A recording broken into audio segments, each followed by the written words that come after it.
Dear brothers and sisters, let me read with you from the book of Revelation, chapter 10, starting at verse 15. Priya Sahadara Sahadariyani, Ma Elidaraw Pote 11 පරිච්ඡේදයේ 15 පදයේ සිට ඔබ සමග කියවන්නම්. Book of Revelation, chapter 11, from verse 15. Elidaraw Pote 11 පරිච්ඡේදයේ 15 පදයේ සිට. பிரியமான சகோதர சகோதரி, வெளிப்படுத்தல் 11ஆம் அதிகாரம் 15ஆம் வசனம் தொடக்கம் நான் வாசிக்கப் போகிறேன். And the seventh angel sounded, and there were great voices in heaven, saying, the kingdoms of this world are become the kingdoms of our Lord and of his Christ, and he shall reign forever and ever. And the 24 elders which sat before God on their seats fell upon their faces and worshipped God, saying, we give thee thanks, O Lord God Almighty, which art and was and art to come, because thou hast taken to thee thy great power and hast reigned. And the nations were angry, and thy wrath is come, and the time of the dead, that they should be judged, and that thou shouldest give reward unto thy servants the prophets, and to the saints, and them that fear thy name, small and great, and shouldest destroy them which destroy the earth. And the temple of God was opened in heaven, and there was seen in his temple the ark of his testament. And there were lightnings and voices and thunderings, and an earthquake and great hail. Shall we pray?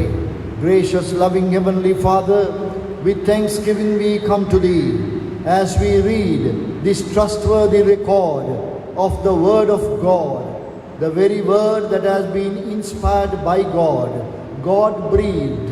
We thank and praise thee for the precious Word of God, and we thank thee in the name of our loving Savior, the Lord Jesus Christ, our loving Savior, our mediator, our eternal high priest before the Father.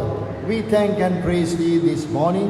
We are able to come in this manner and also think of thy great faithfulness to us during these difficult times. Thou hast been with us, and thou hast protected us, and thou hast provided all what we needed, and thou hast shown thyself to be faithful once again, and very specially meeting our every spiritual need. Yes, Lord, the lingering presence of the blessed Holy Spirit and the inspiring word of God that has been, Lord, our portion every day. We thank and praise thee. Now, loving Father, once again, we pray that thou wilt teach us thy word as found in the book of Revelation. Prepare us, Lord, for the time ahead of us, that we may lead useful lives this short period of time that we have on the face of the earth before the judgments of God shall come on the face of the earth. Help us that we may be faithful, looking to the clouds, looking to the coming of the Lord Jesus. We may continue to live. Accept our thanksgiving and praise in the name of our loving Savior, the Lord Jesus Christ. Amen.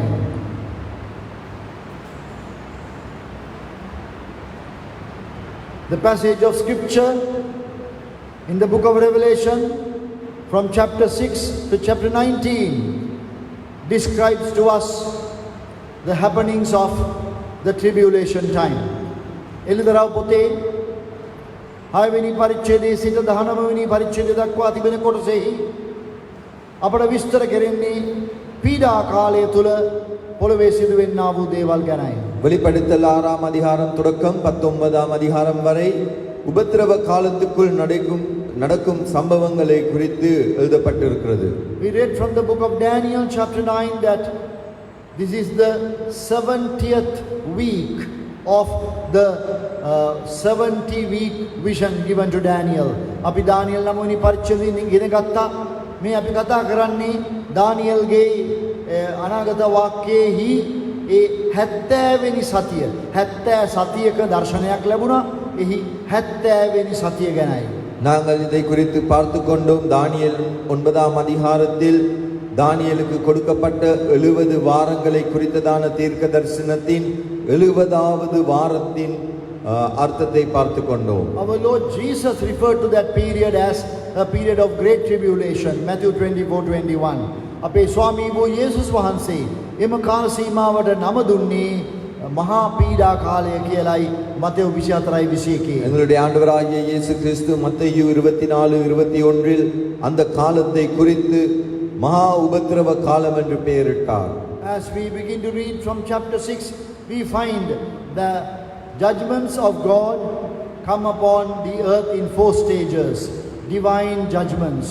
A divya විනිශ්චයන් අපි එළදරව් පොත 6 වෙනි පරිච්ඡේදයේ කියවගෙන යනකොට ඉදිරියට අපිට පේනවා මේ දිව්‍ය විනිශ්චයන් පොළොව පිට අධියර 4කින් පැමිණෙනවායි කියලා. வெளிப்படுத்தல் 6ஆம் அதிகாரம் தொடக்கம் 19 வரை வாசித்துக் கொண்டு செல்லும் பொழுது நாங்கள் காணுகின்றோம் தெய்வீக நியாய தீர்ப்புகள் பூமியின் மேல் 4 கட்டங்களாக வருகிறதை. In chapter 6 we have the opening of 7 seals. 6 වෙනි පරිච්ඡේදයේ තිබෙනවා මුද්‍රා 7 විවර කිරීම. 6ஆம் அதிகாரத்தில் 7 முத்திரைகள் உடைக்கும் காரியத்தை காண்கின்றோம். And each seal being broken, the judgment one by one will come on the face of the earth. විනිශ්චයන් එනවා එක එක මුද්‍රාව බිඳින විට. ஒவ்வொரு முத்திரையும் உடைக்கப்படும் பொழுது பூமியின் மேல் நியாய தீர்ப்பு வருகிறது. Then out of the 7th seal came the 7 trumpets. 7 වෙනි මුද්‍රාවෙන් නික්මුණා හොරණය 7. 7வது முத்திரையின் மூலம் 7 எக்கால சத்தங்களின் நியாய தீர்ப்பு. And that is the study now. The 7 trumpets we have I think gone through up to the 6th trumpet. අපි මේ හොරණය 7 පිඹීම පිළිබඳව ඉගෙන ගත්තා. 6 වෙනි හොරණයව දක්වාම අපි ගමන් කෙරුවා. 7 எக்காலங்கள் உடப்படுவதை குறித்து நாங்கள் பார்த்த காரியத்தில் 6வது காரியம் வரைக்கும் பார்த்து கொண்டிருக்கிறோம். Now when we came from the 7 seals to the 7 trumpets, someone yesterday asked me the question as to why that we have just gone over the in-between chapter, that is chapter 7, without describing that chapter. Then me mudra 7 ගැන බලලා අපි හොරණය 7ට අපි කෙලින්ම ආවා. එතකොට මගෙන් ඊයේ කෙනෙකු ප්‍රශ්න කෙරුවා ඒ අතරමැද තිබුණා වූ 7 වෙනි පරිච්ඡේදයේ තිබුණු විස්තරය පහදා දුන්නේ නැත්තේ ඇයි කියලා. 7 முத்திரைகளுடைய காரியத்தை பார்த்து அதிலிருந்து நாங்கள் அடுத்ததாக 7 எக்கால சத்தங்களை குறித்ததான காரியத்துக்கு வந்தோம். அப்பொழுது ஒருவர் என்னிடம் கேட்டார், ஏன் அதற்கு இடையில் இருக்கும் அதிகாரத்தை குறித்து நாங்கள் 7ஆம் அதிகாரத்தை குறித்து ஒரு விளக்கம் கொடுக்காமல் சென்றோம் என்று. God willing, eventually we will discuss those passages also. දෙවියන් වහන්සේ කැමැත්ත පරිදි අපි ඒ පරිච්ඡේදات සාකච්ඡා කරනවා. தேவனுடைய சித்தத்தின்படி அந்த அதிகாரங்களையும் நாங்கள் கலந்தாலோசிப்போம். But what we are doing now is to see or look at or to read through the 4 stages of the divine judgment that will come upon the earth. නමුත් අපි දැනට කරන්නේ පීඩා කාලය තුල පොළොව පිටට ඇදහැලෙන්නා වූ පැමිණෙන්නා වූ දිව්‍ය විනිශ්චයේ අධියර 4 ඉගෙන ගන්න එකයි. ஆனால் நாங்கள் இப்பொழுது என்ன செய்கிறோம்?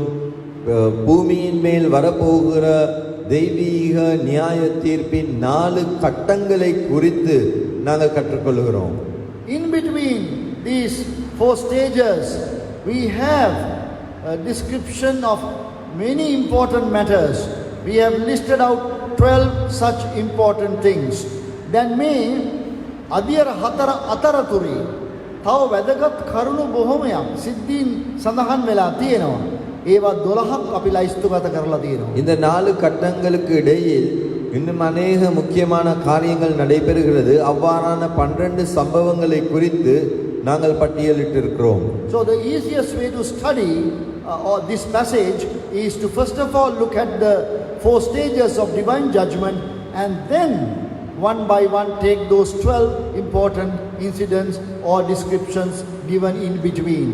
පහසුම ක්‍රමය තමයි මේ පරිච්ඡේද කීපය ඉගෙන ගන්නට පළමුවෙන්ම ඒ අධියර 4 ඉගෙනගෙන විනිශ්චය අධියර 4 ඊට පස්සේ ඒවා අතරපතර තිබෙන්නා වූ ඒ වැදගත් කරුණු 12ක් හෝ සිද්ධි 12 ගැන අපි සාකච්ඡා කරමු. அதனால் இந்த பகுதியை கற்றுக்கொள்வதற்கு இலகுவான முறை என்னவென்றால் இந்த 4 கட்டங்களை குறித்து முதலாவதாக பார்த்துவிட்டு அதற்கு பிறகு அந்த 12 சம்பவங்கள் அல்லது விவரங்களை குறித்து நாங்கள் கற்றுக்கொள்ளலாம்.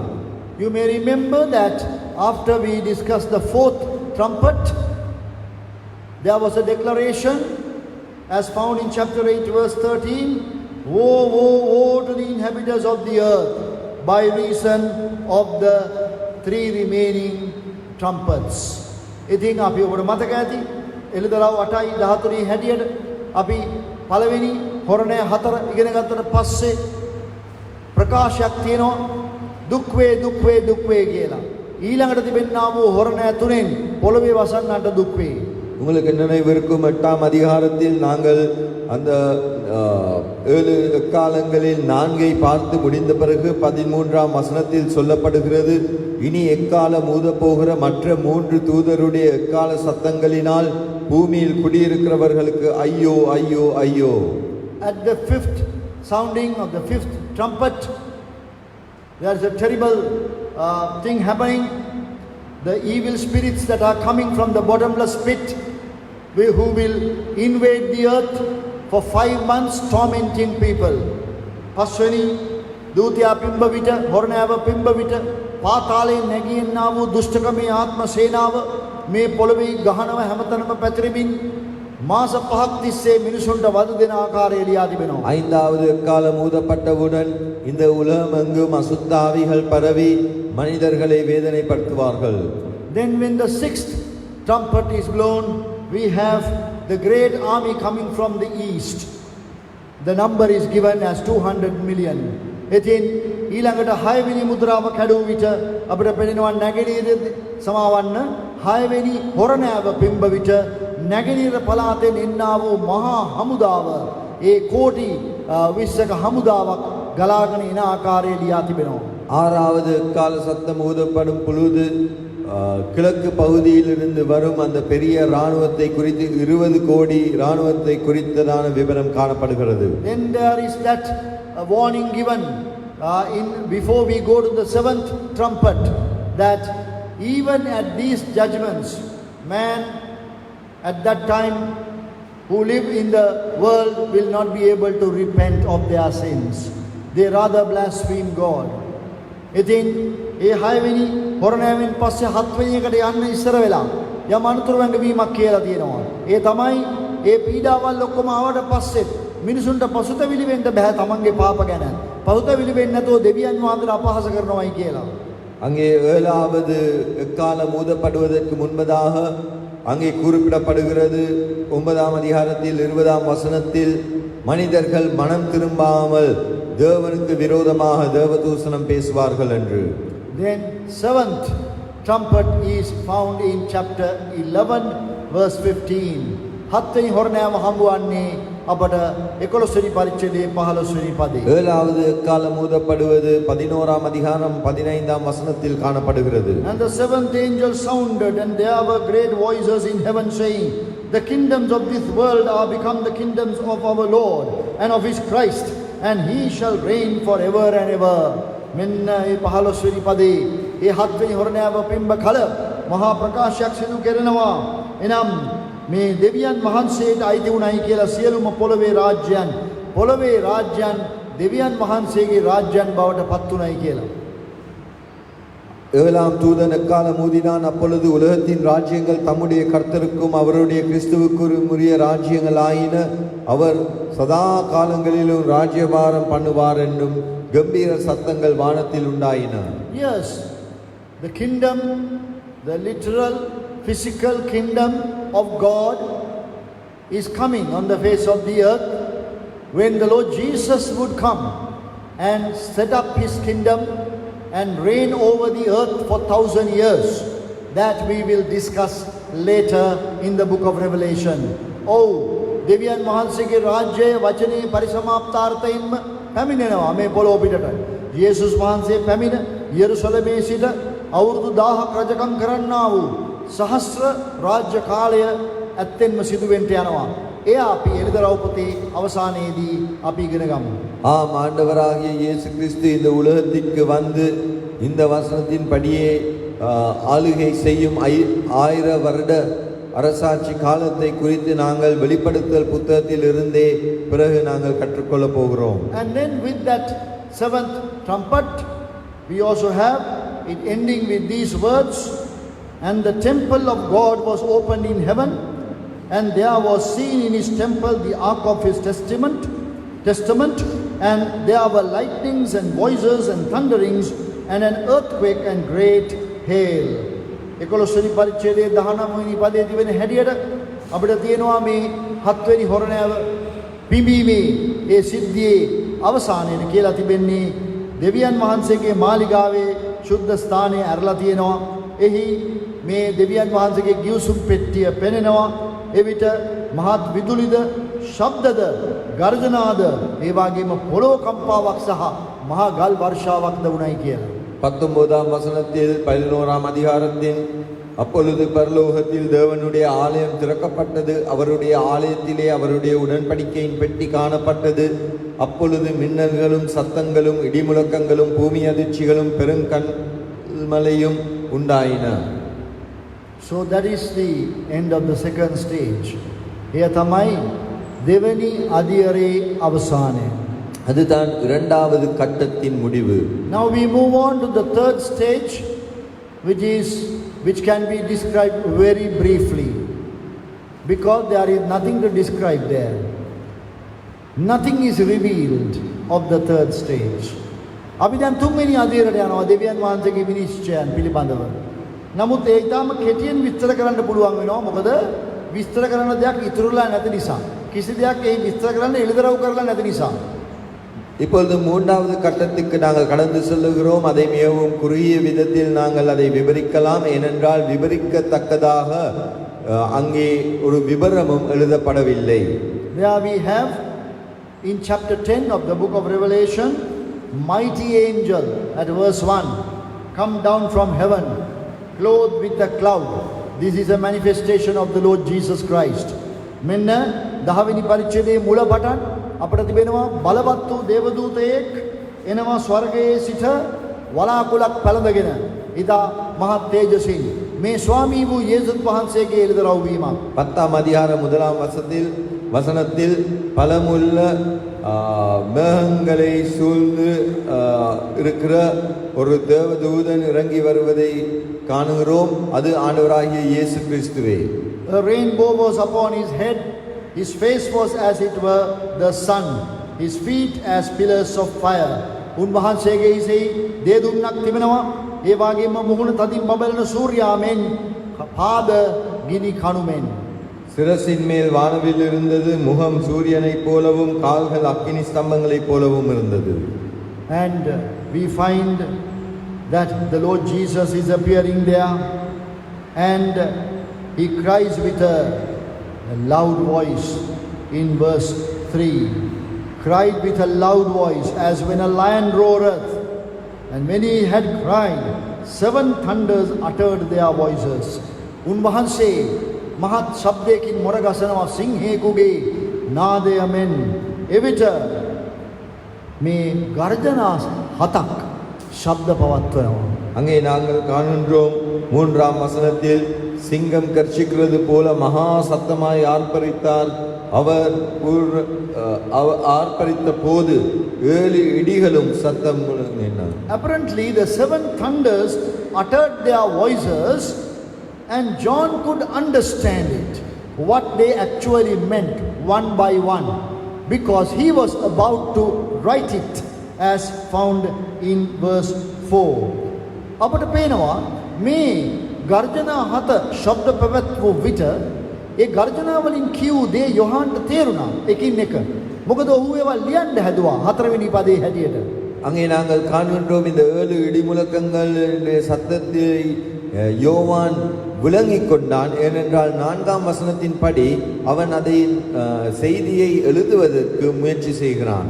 When the 7 thunders had uttered their voices, I was about to write, and I heard a voice from heaven saying unto me, seal up those things which the seven thunders uttered, and write them not.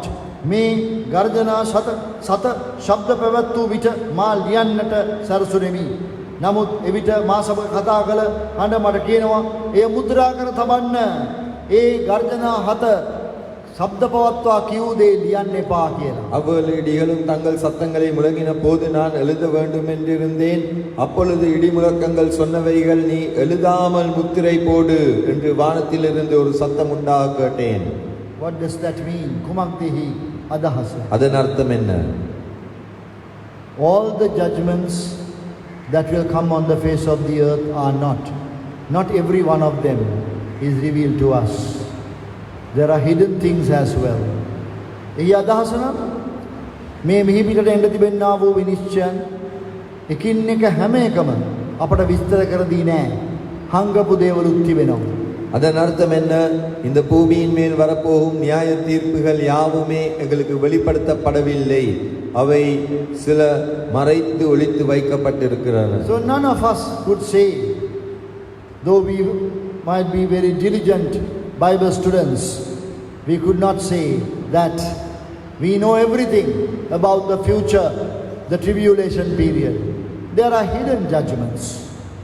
අපි කොපමණ උනන්දුවෙන් බයිබලය ඉගෙන ගන්නා වූ අය වුණත් අපි කිසි කෙනෙකුට දැන් කියන්න බැරි වෙනවා මම සියලුම දේ දන්නවා. අනාගතේ පීඩා කාලේ එන විනිශ්චයන් මෙන්න මේවායි ඔක්කොම කියලා අපිට කියන්න බෑ. මොකද සංගපු දේවලුත් තියෙනවා. நாங்கள் எவ்வளவு உற்சாகமுள்ள வேதத்தை கற்றுக்கொள்ளுகிற மாணவர்களாய் இருந்தாலும் நாங்கள் உபத்திரவ காலத்தை குறித்து யாவற்றையும் அறிந்திருக்கிறோம். நியாய தீர்ப்புகள் எல்லாம் இப்படிப்பட்டது என்று கூற முடியாத அளவுக்கு சில நியாய தீர்ப்புகள் எங்களிலிருந்து மறைத்து வைக்கப்பட்டிருக்கிறது. We find in verse 6 that angel is crying out further.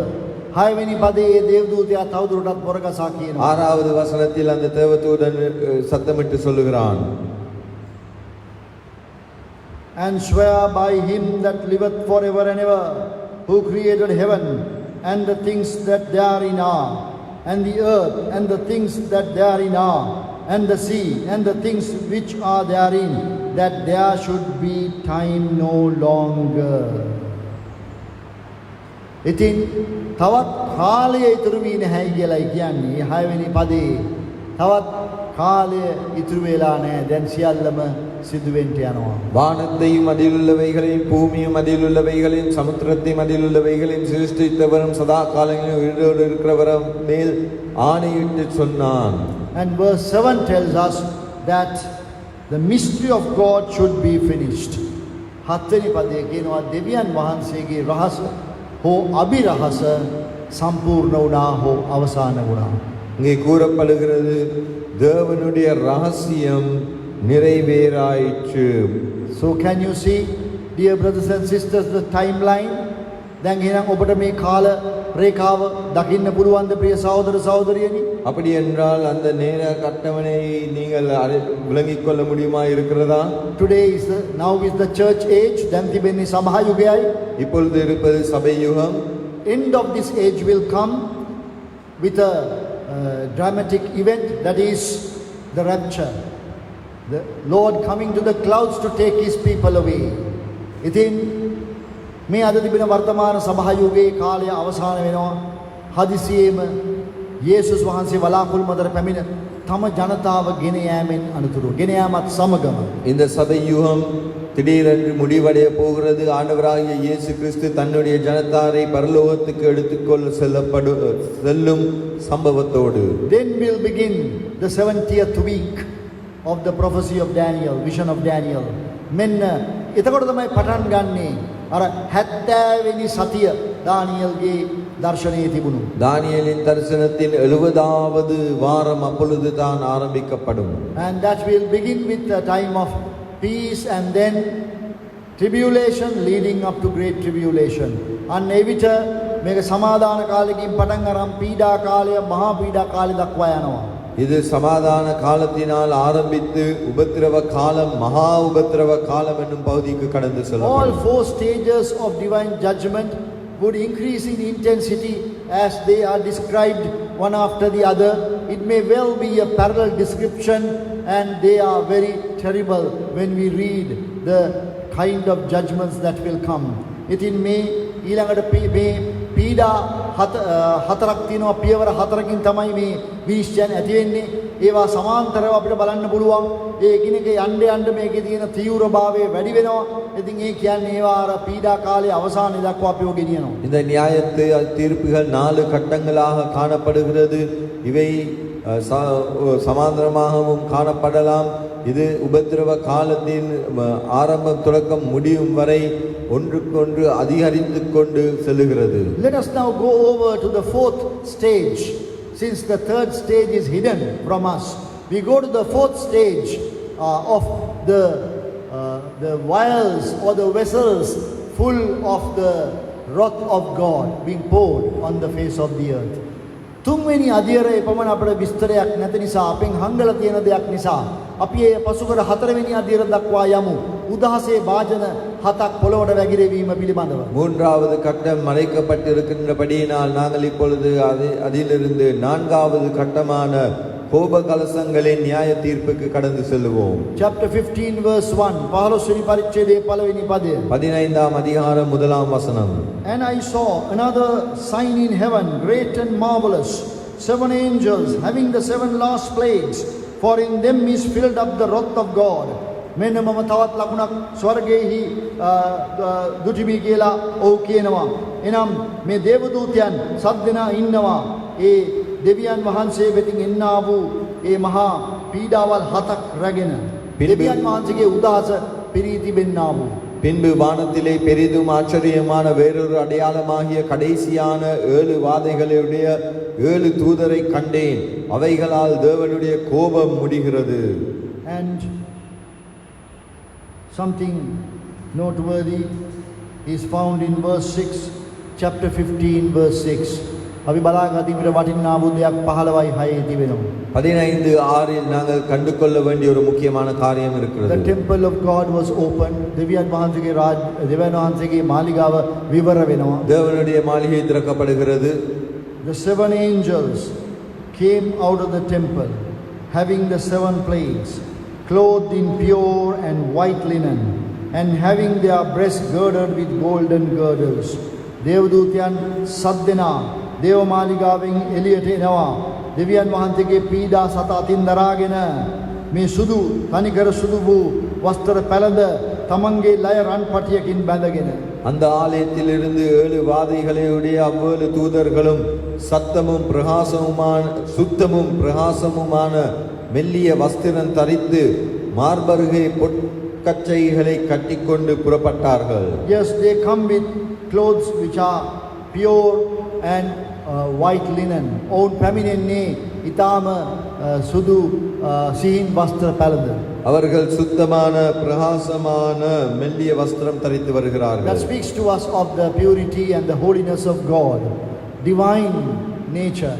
ඉතින් අපිට කතා කරන්නේ පිරිසුදුකම සහ ශුද්ධකම පිළිබඳවයි, දෙවියන් වහන්සේගේ දිව්‍ය ස්වභාවය පිළිබඳවයි. அதில் சுத்தத்தை குறித்து பரிசுத்தத்தை குறித்து தேவனுடைய பரிசுத்தத்தை குறித்து பேசப்படுகிறது.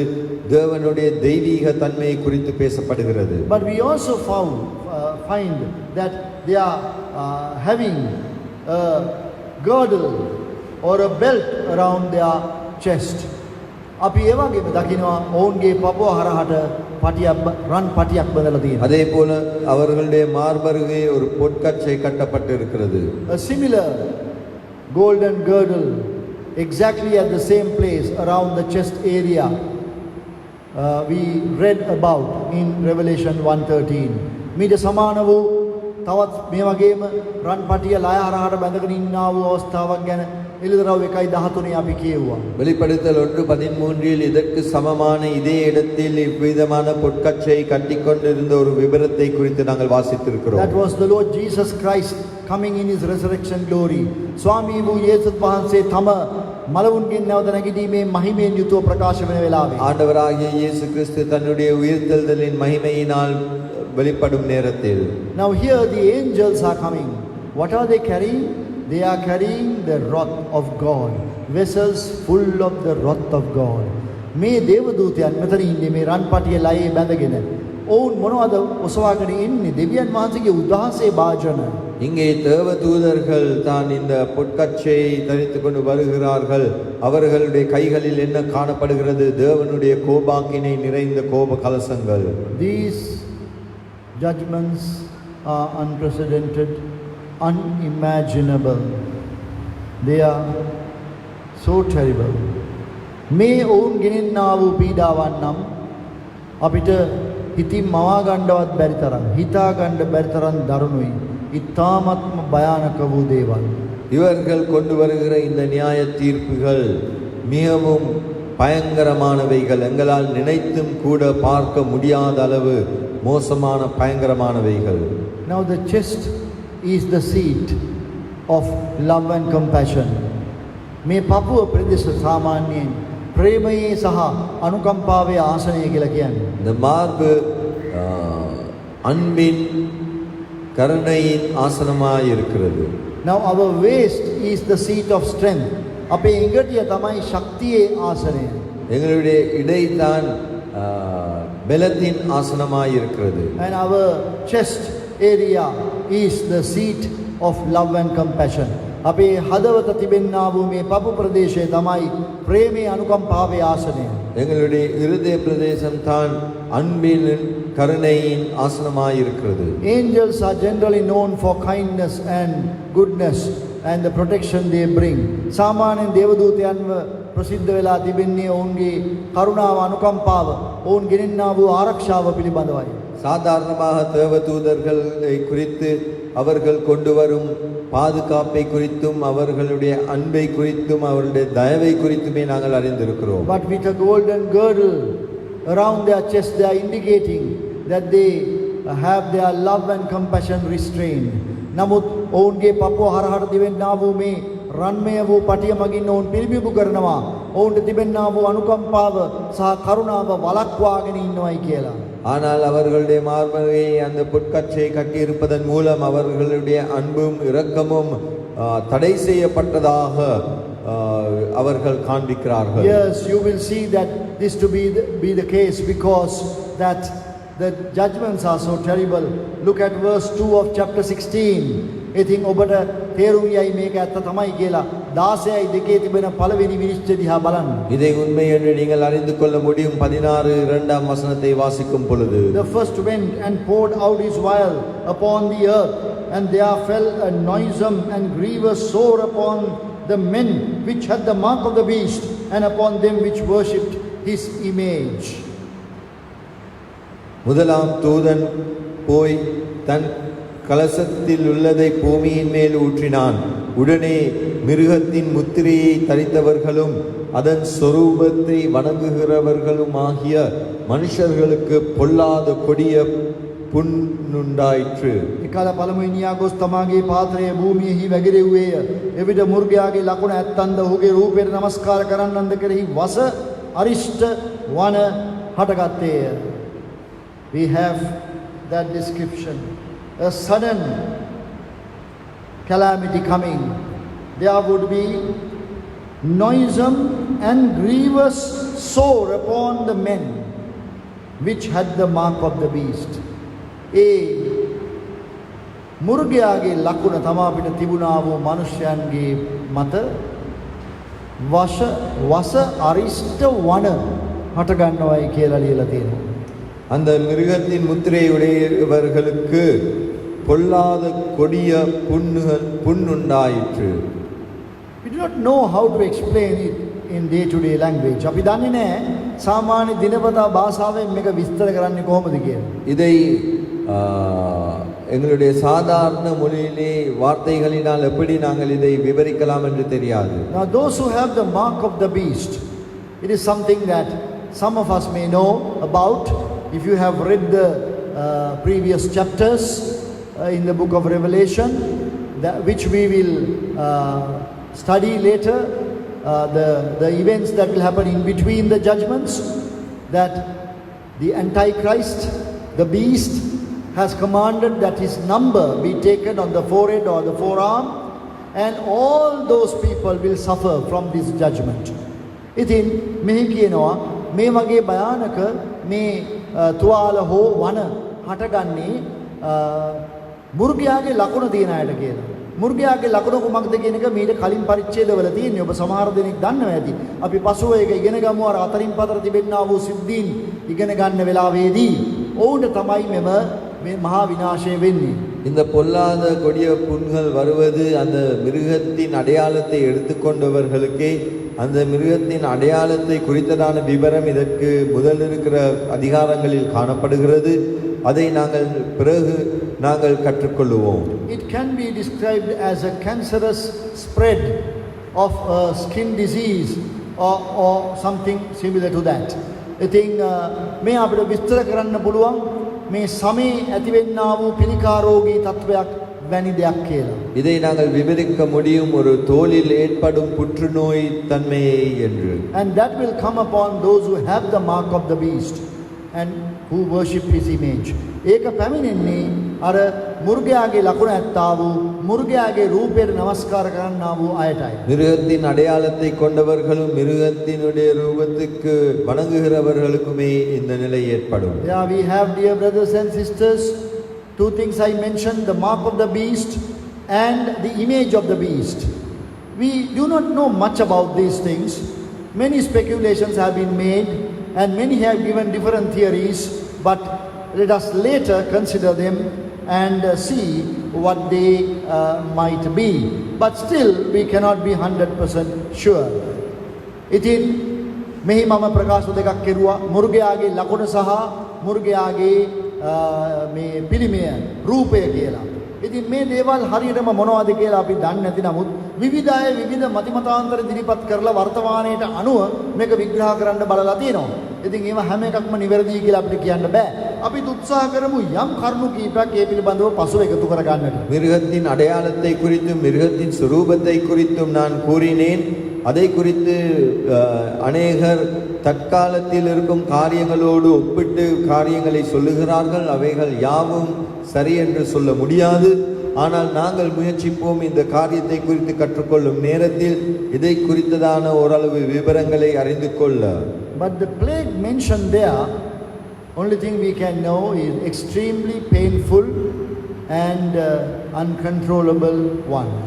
මේ විස්තර කරන්නා වූ මේ මහා වසංගතේ නම් ඒක පාලනය කළ නොහැකි வேதனாකාරී එකක් කියලා අපිට කියන්න පුළුවන්. ஆனால் இங்கே கூறப்படுகிற இந்த தன்மையானது அதை நாங்கள் ஏற்றுக்கொள்ள முடியாத அளவு கொடிய வேதனைக்குரியதாக இருக்க போகிறது. Dear brothers and sisters, we know that these things are possible. We have a living example of a virus spreading across the world at this very present moment.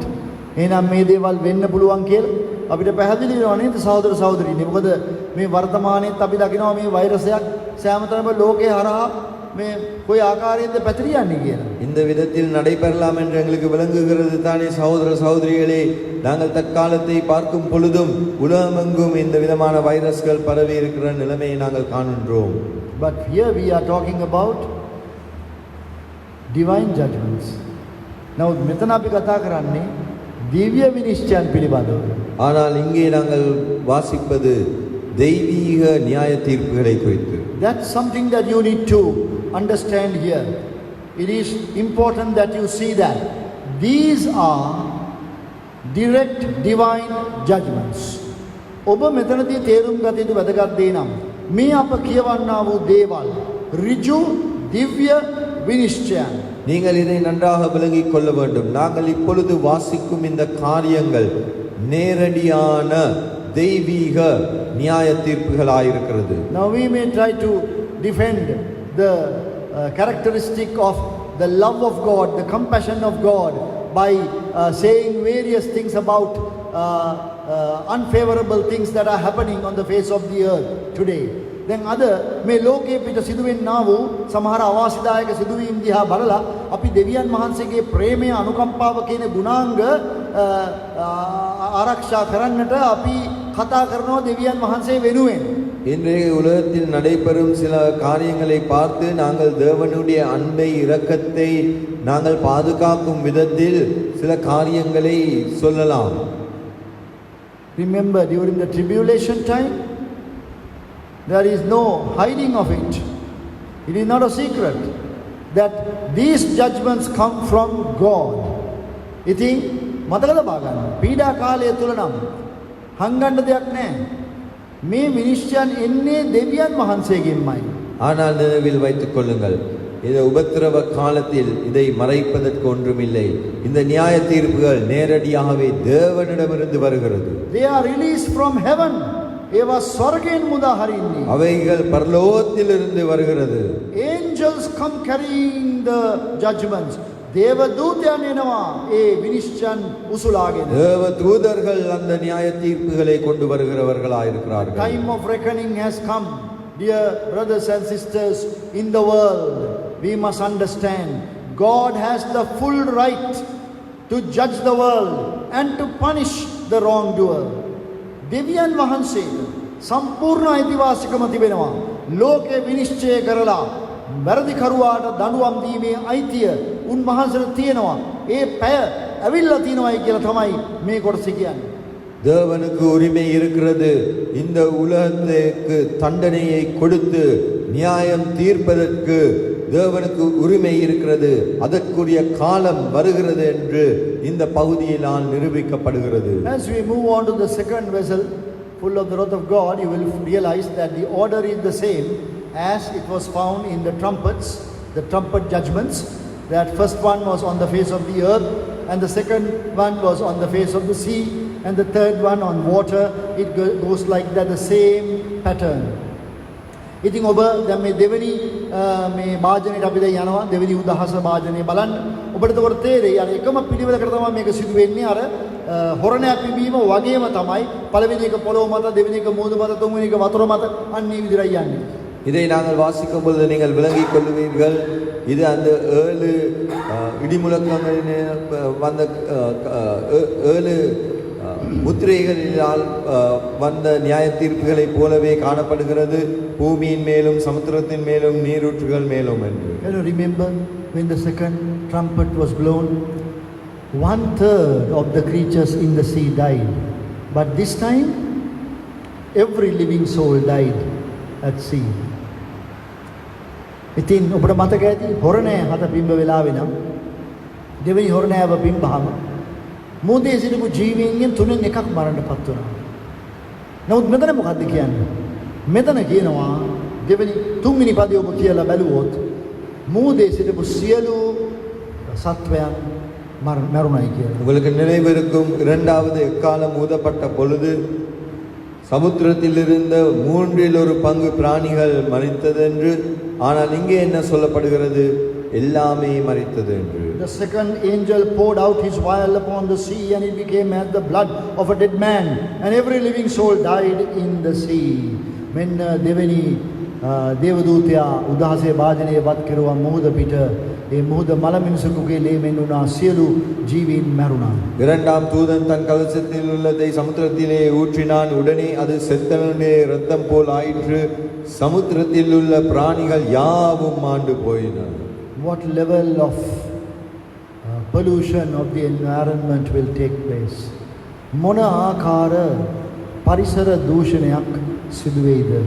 எவ்வளவு விதமான ஒரு சூழலுக்கு ஒரு பாதிப்பு ஏற்படுகிறது. What level of scarcity of food will be there at that time? මොන ආකාරයේ කෑම විරහිත භාවයක් සාගතයක් ඇති වෙයිද? எவ்வளவு அளவான உணவில்லாத ஒரு பஞ்ச நிலை காணப்படும்.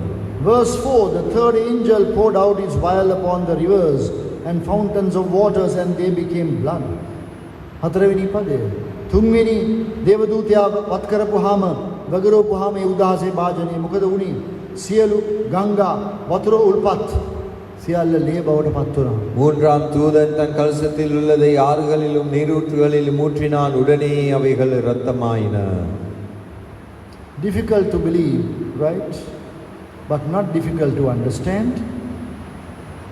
විශ්වාස කරන්න අමාරුයි නේද? ඒ උනාට තේරුම් ගන්න නම් අමාරු නෑ. இது விசுவாசிக்கிறதுக்கு கடினமாக இருக்கிறது அல்லவா? ஆனால் விளங்கிக் கொள்ள கடினமாக இல்லையே. That verse means what it says. ඒ පදයේ අර්ථය නම් ඒ කියලා තියෙන එකම තමයි. அந்த வசனத்தின் அர்த்தம் என்ன? அதில் சொல்லியிருக்கிறதே அதன் அர்த்தம். And we might ask the question, how can this happen? Can it ever happen? Dear friends, it can. Why not? God's judgments are like that. ඉතින් අපි අහයි මේව සිදු වෙන්න පුළුවන්ද? මෙහෙම සිදු වෙයිද? මිත්‍රය, ඇයි බැරි? දෙවියන් වහන්සේගේ විනිශ්චයන් ඒ ආකාර තමයි. இவைகள் இந்த விதத்தில் நடைபெறலாமா என்று நீங்கள் கேட்கலாம். பிரியமானவர்களே, ஏன் முடியாது? தேவனுடைய நியாய தீர்ப்புகள் இந்த விதத்திலேயே வரலாம். God will not ask your permission to carry out these things. Neither will he need your help to execute these judgments. දෙවියන් වහන්සේ ඔබගෙන් අවසර ඉල්ලන්නේ නැහැ මේ විනිශ්චය නැති කරන්න. ඒ වගේම උන්වහන්සේ ඔබගේ උපකාරය බලාපොරොත්තු වෙන්නෙත් නැහැ මේ විනිශ්චයන් සිදු කරන්න. இந்த நியாய தீர்ப்புகளை கொண்டு வருவதற்கு தேவன் உங்களிடம் அனுமதி கேட்க மாட்டார். அதே போல உங்களுடைய உதவியையும் அவர் நாட மாட்டார். God is described in verse 5 of chapter 16 as the righteous Lord, which art and was and shall be. මෙහි මේ පස්වෙනි පදේ දෙවියන් වහන්සේව අපූර්වට විස්තර කරනවා. සිටින්නා වූ, සිටියා වූ, මතු සිටින්නා වූ තනන් වහන්සේ හැටියට. 5ஆம் வசனத்தில் தேவனை குறித்து அபூர்வமாக விவரிக்கப்படுகிறது. இருக்கிறவரும் இருந்தவரும் பரிசுத்தருமாகிய தேவரீர் இப்படி நியாயம் தீர்க்க நீதியுள்ளவராயிருக்கிறீர். Now we do not know as to how long that judgment will remain, but it is going to come. එම විනිශ්චය කොච්චර කාලයකට පවතිනවද කියලා අපි දන්නේ නැහැ. නමුත් ඒක පැමිණෙනවා. அந்த நியாய தீர்ப்பு எவ்வளவு காலமாக நடைபெறும் என்று எங்களுக்கு தெரியாது. ஆனாலும் அது நடைபெறுகிறது. Men and women will die of thirst. මිනිසුන් ස්ත්‍රීන් පිපාසයෙන් මැරෙන්න යනවා. மனிதர்கள் ஸ்திரீகள் தாகத்தினால் மரிப்பார்கள். The time will come when one bottle of water would be sold for millions of rupees. අවස්ථාවේ ඊතකොට එක වතුර බෝතලයක් රුපියල් මිලියන ගණනකට විකිණෙන්නා වූ අවස්ථාවක්. ஒரு காலம் வரும், ஒரு போத்தல் தண்ணீர் மில்லியன் கணக்கான ரூபாய் விலைக்கு விற்கப்படும். Don't hope to be around at that time. Be prepared to go when the Lord Jesus comes to the clouds. ඒ කාලේදී මේ ලෝකේ නවතින්න නම් බලාපොරොත්තු වෙන්න එපා. ස්වාමී වූ යේසුස් වහන්සේ බලාකුළු මතට ආපුවම යන්න සූදානම් වෙලා ඉන්න.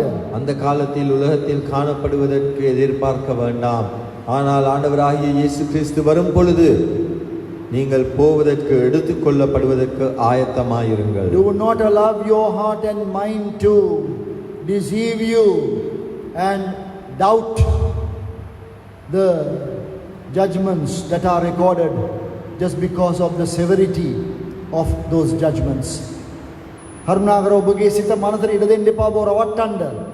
ඒ දේවල් සැක කරමින් ඒ විනිශ්චයන් වල තියෙන තදබලකම නිසා அந்த நியாய தீர்ப்புகளின் கடினத்துவத்தை கண்டு அதை குறித்து சந்தேகப்படுவதற்கு உங்களுடைய இருதயங்களுக்கு மனதிற்கு இடம் கொடுக்க வேண்டாம் தயவு செய்து.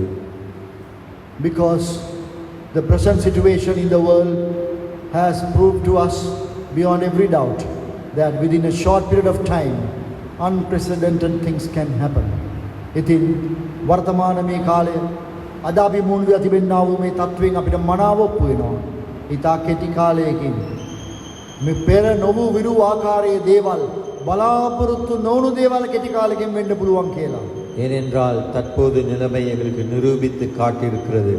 இதற்கு முன்பதாக நாங்கள் கண்டிராத, எங்களால் யோசிக்க முடியாத விதமான காரியங்கள் ஒரு குறுகிய காலத்திலே நடைபெற முடியும் என்று. Verse 8, fourth angel poured out his vial upon the sun.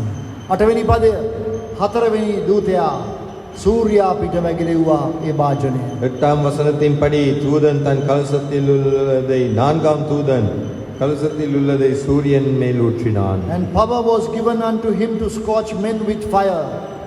මේ සූර්යාට බලය ලැබෙනවා මනුෂ්‍යයන්ව ගින්නෙන් මෙන් දවන්න. இந்த சூரியனுக்கு வல்லமை கிடைக்கிறது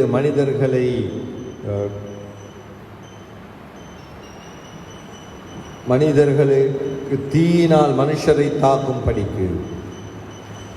Many have tried, people have tried to explain these judgments in detail, sometimes using scientific knowledge.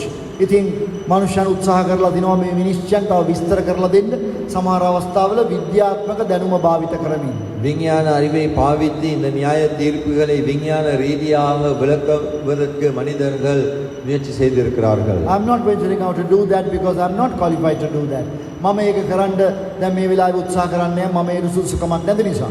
நான் அதை செய்வதற்கு முயற்சிப்பதில்லை ஏனென்றால் எனக்கு அதற்குரிய அறிவு இல்லை. But I am challenging you to believe every word of it.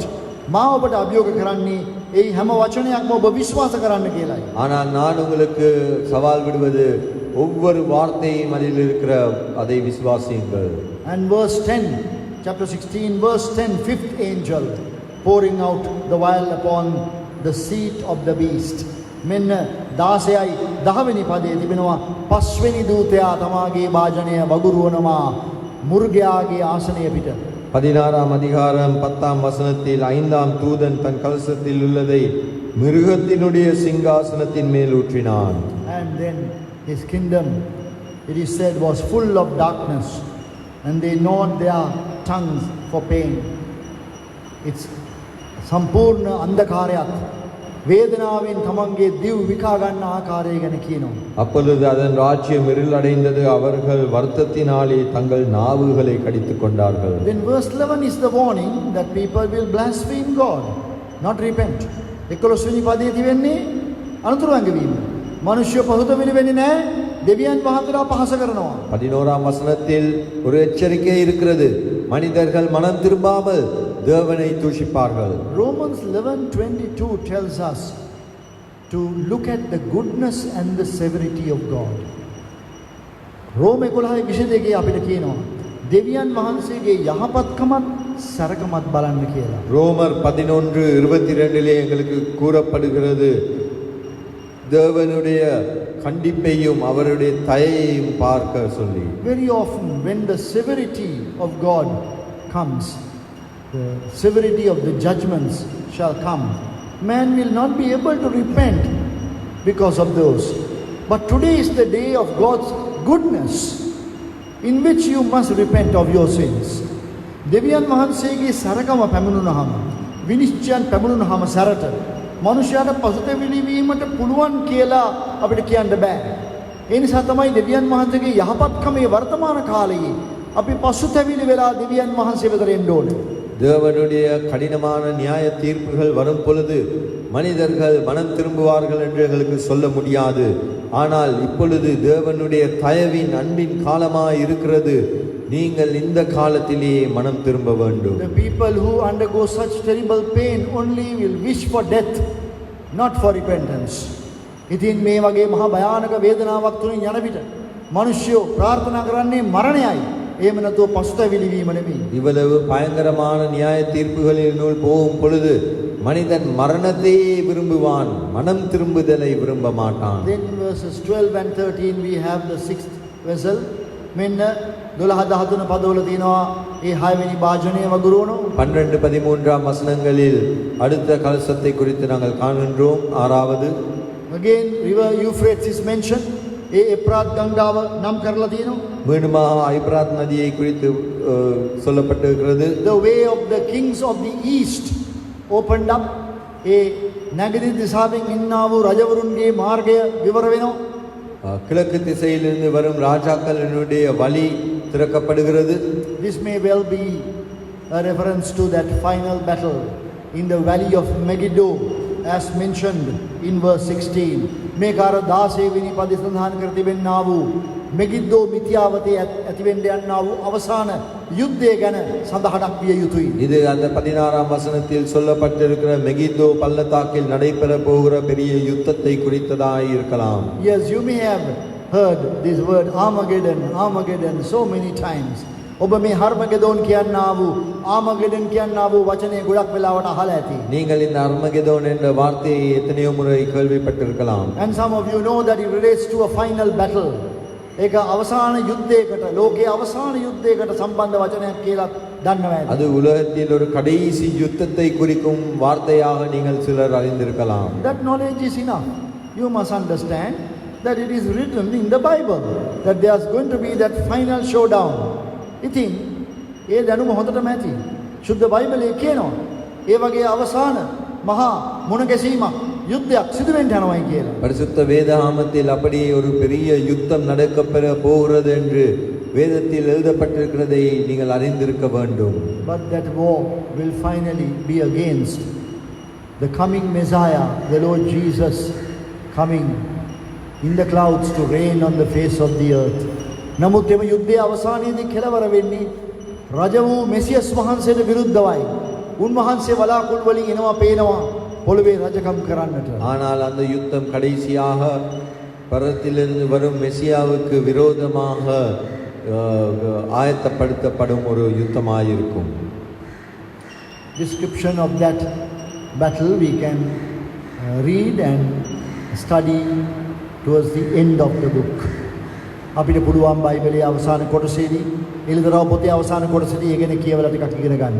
வேதத்தில் கடைசி பகுதியில் வெளிப்படுத்தல் புத்தக கடைசி பகுதியில் அதை குறித்ததான விவரங்களை வாசித்து நாங்கள் In closing today, let me just also show you the unholy trinity.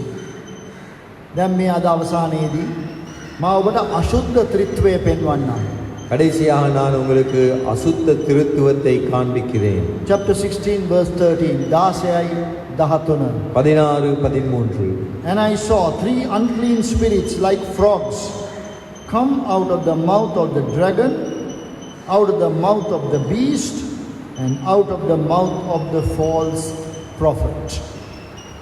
அப்பொழுது வலு சர்ப்பத்தின் வாயிலும் மிருகத்தின் வாயிலும் கள்ளத்தீர்க்கதரிசியின் வாயிலும் இருந்து தவளைகளுக்கு ஒப்பான 3 அசுத்த ஆவிகள் புறப்பட்டு வர கண்டேன். තවද සර්පයාගේ කටිනුත් මුර්ගයාගේ කටිනුත් බොරුවනාගත වතුරුගේ කටිනුත් මැඩියන් වැනි වූ අශුද්ධාත්මයන් 3 දෙනෙක් නික්මෙනවා දුටිමි. We know about the Holy Trinity, Father, Son and the Holy Spirit. අපි දන්නවා ශුද්ධ වූ ත්‍රිත්වය ගැන පියාණන් පුත්‍රයාණන් සුද්ධාත්මයාණන්. பரிசுத்த திருத்துவத்தை குறித்து அறிந்திருக்கிறோம். பிதாவானவர் குமாரனானவர் பரிசுத்த ஆவியானவர் என்று. But here, though not equal or similar, but there is an unholy trinity, that the dragon, who is the devil, and the beast, the man who would be energized by the beast, and then the false prophet who will glorify the beast. දැන් මෙතන මේ සුද්ධ වූ ත්‍රිත්වයට සමානවම නෙමෙයි, නමුත් මේ ඒ වගේ දෙයක් තියෙනවා.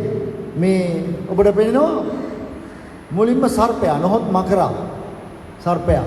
ඒ තමයි යක්ෂයා. ඊළඟට මුර්ගයා. මුර්ගයා කියන්නේ ඒ සර්පයා විසින් බලය දෙන්නා වූ මිනිසා. ඊළඟට තුන්වෙනුව බොරු අනාගත වක්තෘ. ඒ තමයි අර මුර්ගයාව ගෞරවයට පත් කරන තැනත්තා. இது அந்த பரிசுத்த திருத்துவதற்கு ஒப்பிட முடியாது. ஆனாலும் அதை போல ஒரு காரியம் இங்கே காணப்படுகிறது. வலு சர்ப்பம் இருக்கிறது, அதுதான் சாத்தான். அடுத்ததாக மிருகம் காணப்படுகிறது. அந்த வலு சர்ப்பத்தின் மூலம் பலனடைந்து காணப்படும் மிருகம், அது அந்த மனிதன். அதற்கு பிறகு நாங்கள் காணுகின்றோம் கள்ள தீர்க்கதரிசி. இந்த கள்ள தீர்க்கதரிசி அந்த மிருகத்தை மகிமைப்படுத்துவார். There is a special relationship between among the three of them.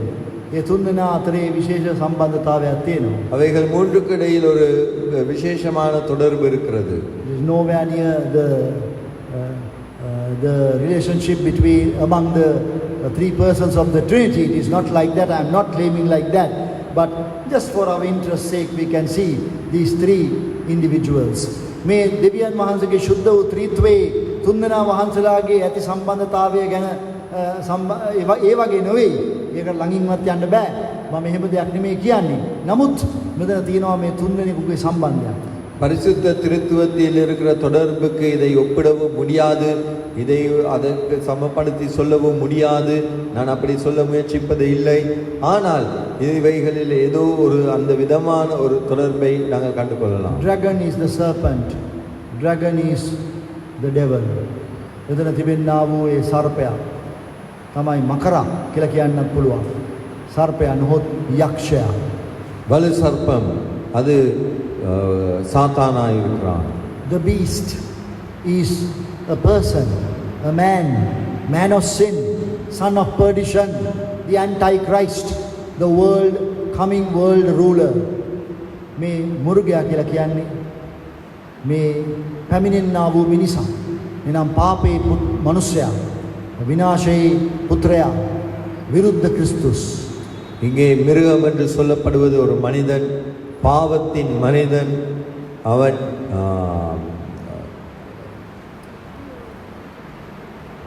son of perdition, அழிவின் புத்திரனாக காணப்படுகிற மனிதனாய் இருக்கிறான். There is also a false prophet. During the tribulation time, a religious leader most probably promoting this beast. ඉතින් ඒ කාලේදී ඉන්නවා බොරු අනාගත වක්තෘ කියලා කෙනෙක්, ආගමික නායකයෙක්. මේ මුර්ගයාව ගෞරවයට පමුණන. அந்த காலத்தில் ஒரு கள்ள தீர்க்கதரிசி, ஒரு மத தலைவன் காணப்பட போகிறான். இந்த மிருகத்தை மகிமைப்படுத்தும். He also has the spirit of antichrist. ඔහුටත් තිබෙන්නේ ක්‍රිස්තු විරෝධී ආත්මයයි. அவனுக்கும் கிறிஸ்துக்கு விரோதமான ஒரு ஆவி இருக்கிறது. So, dear friend, the exhortation is again the same. Do not hope to be around at that time. එනම් ප්‍රිය මිතුර මිතුරිය, තිබෙනා වූ අවවාද වචනය නම් ආයත් ඒකමයි. ඒ කාලේ මේ ලෝකේ ඉන්න බලාපොරොත්තු වෙන්න එපා. அதனால் பிரியமானவர்களே, மீண்டுமாக உங்களுக்கு தைரியம் சொல்லுவது, அந்த காலத்தில் இந்த உலகத்தில் காணப்படுவதற்கு எத்தனிக்க வேண்டாம். The decision is yours. Choice is yours. තීරණය ඔබගේ අතේ තියෙන්නේ. ඔබ තමයි තෝරා ගන්න ඕනේ. தீர்மானம் உங்களுடைய கையில் இருக்கிறது. தெரிந்தெடுப்பு நீங்கள் செய்ய வேண்டியது. Today is the day of salvation. අද ගැලවීමේ දවස. இன்றைக்கு இரட்சணிய நாள். Today is a day in which you can repent of your sin, of being independent of God, and today surrender your life to God. ඉතින් අද දවස ඔබට තීරණයක් ගත හැකි. දෙවියන් වහන්සේගෙන් ස්වාධීනව ජීවත් වීමේ පාපය පසුතැවිලි වෙලා උන්වහන්සේට කියලා සමාව ලබාගෙන දෙවියන් වහන්සේ ඔබගේ ජීවිතේ බාර දිය හැකි දවසයි. இன்றைய தினத்தில் நீங்கள் மனம் திரும்பி தேவனுக்கு உங்களுடைய பாவங்களை அறிக்கையிட்டு அவருடைய பாவ மன்னிப்பை பெற்றுக்கொள்ளக்கூடிய ஒரு நல்ல நாளாய் இருக்கிறது. Lord Jesus can give you a new heart today. He can come into your heart. යේසුස් වහන්සේට පුළුවන් ඔබට අලුත් හදවතක් දෙන්න. ඔබගේ හදවත තුළට ඇතුල් වෙන්න උන්වහන්සේට පුළුවන්. ஆண்டவராகிய இயேசு கிறிஸ்துவுக்கு முடியும் உங்களுக்கு ஒரு புதிய இருதயத்தை கொடுப்பதற்கு, உங்களுடைய இருதயத்திற்குள் வருவதற்கு. Shall we pray? Gracious loving Father, we pray at this time for those who would like to surrender their lives to the Lord Jesus, to God, to receive salvation. Lord, help them.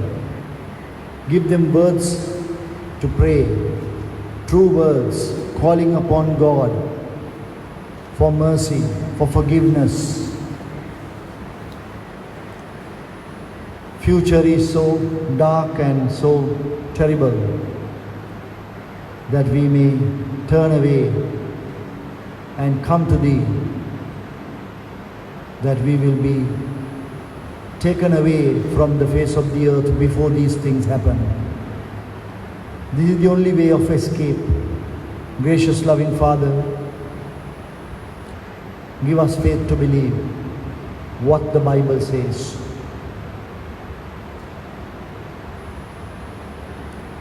Gracious loving Father, we thank and praise Thee for gathering us together, Lord, around Thy word.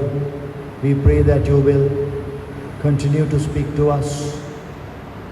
Lord, make us faithful witnesses for Thy saving grace.